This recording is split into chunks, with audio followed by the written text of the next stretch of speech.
Vitamins म्हणजे जीवनसत्व, सगळ्या प्रकारची सगळ्यात महत्वाची 13 जीवनसत्व आहेत. ए, बी, सी, डी, ई आणि के. याच्यामधले 4 जे आहेत ए, डी, ई आणि के, तर हे 4 जीवनसत्व तेलामध्ये किंवा चरबीमध्ये विरघळणारी आहेत. आणि बी आणि सी हे जी 2 आहेत, ही 2 जीवनसत्व पाण्यामध्ये विरघळणारी आहेत. हे बेसिक लक्षात घेतलं पाहिजे. आता हे कार्य काय करत असतात? हे सगळी जी जीवनसत्व असतात हे आपल्या शरीरातली रोगप्रतिकार शक्ती चांगल्या प्रकारे मेंटेन करतात.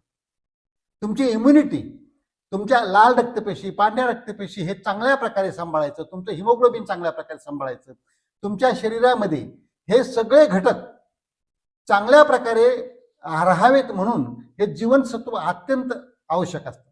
व्हिटॅमिन ए जे आहे हे डोळ्यासाठी आपण म्हणतो नेहमीच व्हिटॅमिन ए